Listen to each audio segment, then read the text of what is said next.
On January 20th, John F. Kennedy was inaugurated as the 35th President of the United States. The inauguration was held at the United States Capitol in Washington, D.C., and marked the beginning of his term. His Vice President is Lyndon B. Johnson. Kennedy is the first Roman Catholic president and the youngest elected in office. Good luck serving your term, President Kennedy. And so, my fellow Americans, ask not what your country can do for you, ask what you can do for your country. Our national story. On May 5th of this year, Alan B. Shepard Jr. became the first U.S. astronaut in space. He departed from the U.S. Naval Academy in Annapolis, and his orbit around Earth lasted approximately 15 minutes, and was the first manned flight of Project Mercury. He named the spacecraft Freedom 7 to set a precedent for the other 6 astronauts that would take similar flights later on. Let's have a look. 10, 9, 8, 7, 5, 4, 3, 2, 1. Lift off. All right, lift off, and the clock is started.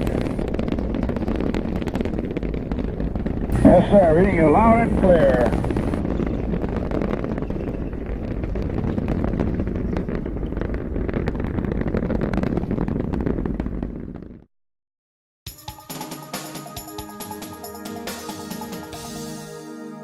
Moving on, let's take a look at Germany and the building of the Berlin Wall. On the nights of August 12th and 13th, East German soldiers put down more than 30 miles of barbed wire barrier through the heart of Berlin. This made East Berlin residents forbidden to pass into West Berlin. The West was taken by surprise and threatened a trade embargo. In response to this, the East threatened militant action. 2 days later, on August 15th, the soldiers began replacing the barbed wire with concrete. Throughout 1961, the concrete walls were built up to 15 feet high.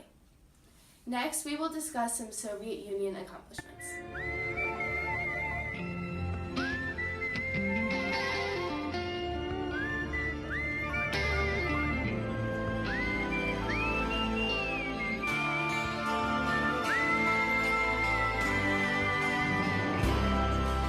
The world is closing in, and did you ever think that we could be so close, like brother?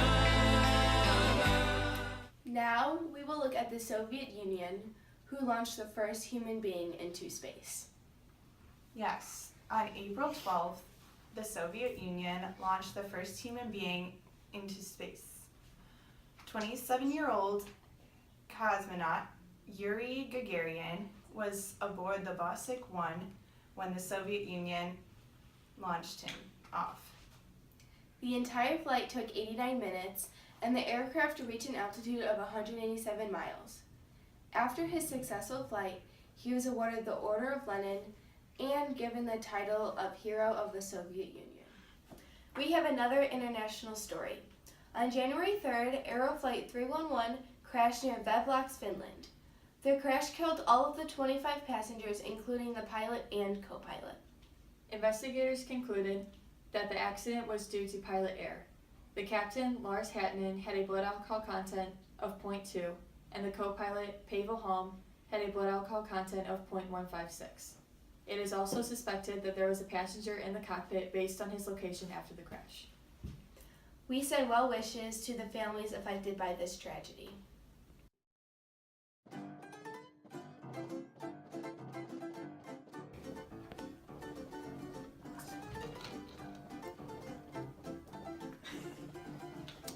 It's a nice cold drink on a hot summer day. Ice break today.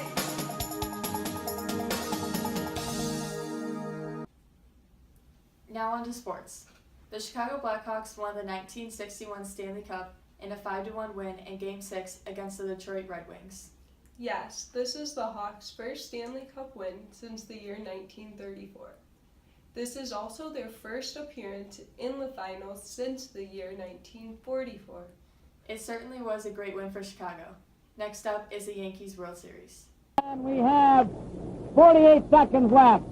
As McGregor comes racing down the ice for Detroit, he's tapped by Vasco, but he carried on as it deflected off him. McGregor of Detroit trying to pass it up in front, he's knocked down. For only the third time in team history, the Blackhawks were Stanley Cup champions.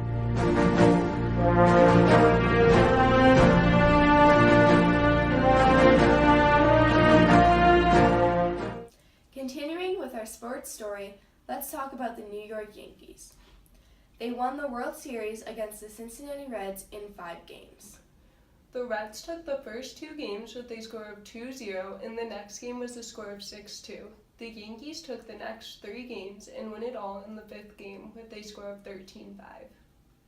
That year, the New York Yankees also won their 26th American League pennant.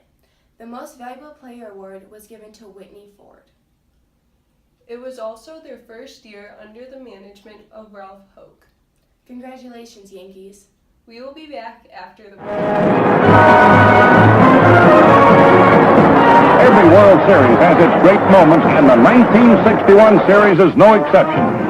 Explosive hitting of a Maris, a Robinson, or a Mantle. Brilliant pitching of a Ford or a Jay. Baseline thrills. Sensational fielding.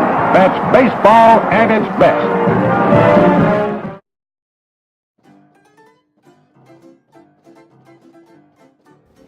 Introducing the new Ken doll. He is perfect to add to your Barbie collection.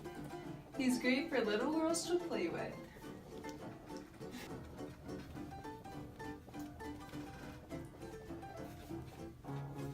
I love my new Ken doll.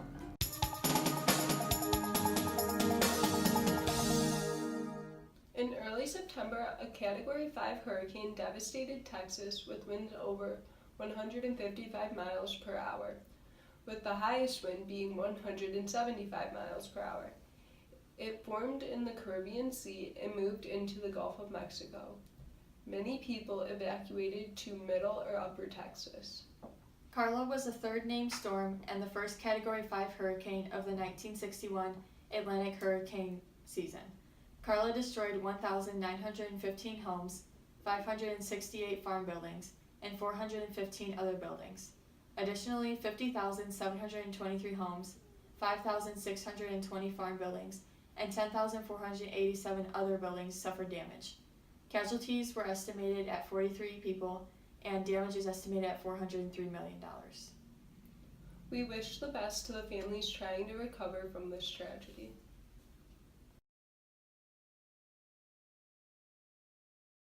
Now on to our entertainment story. Harper Lee won the Pulitzer Prize with her novel To Kill a Mockingbird. It tells the story of the Finch family who tried to prove the innocence of their secluded neighbor Boo Radley. The novel's themes center around morality and innocence. Next we will go to Nina with another entertainment story. Next up is the children's movie 101 Dalmatians. It's about a litter of Dalmatian puppies who were abducted by the villain Cruella de Vil. Their parents must find them before she uses them for a fashion statement. It was released on January 25th, 1961. The director was Clyde Geronimi, and it was nominated for a Grammy.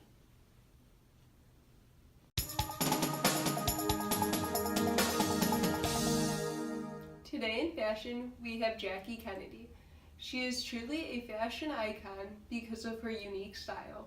Here she is pictured with her husband, John F. Kennedy, arriving back to Washington, D.C. She is wearing a long yellow peacoat by the designer Chanel. She also has on a matching yellow sun hat. She is truly someone to look up to for outfit inspiration. That's all we have today. It sure was a great year, but don't forget to tune in tomorrow for more news updates.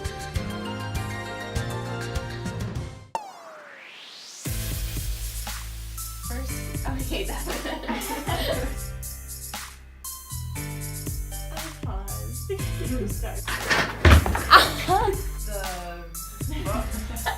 How do you say that? Yes, this is the Hawks' first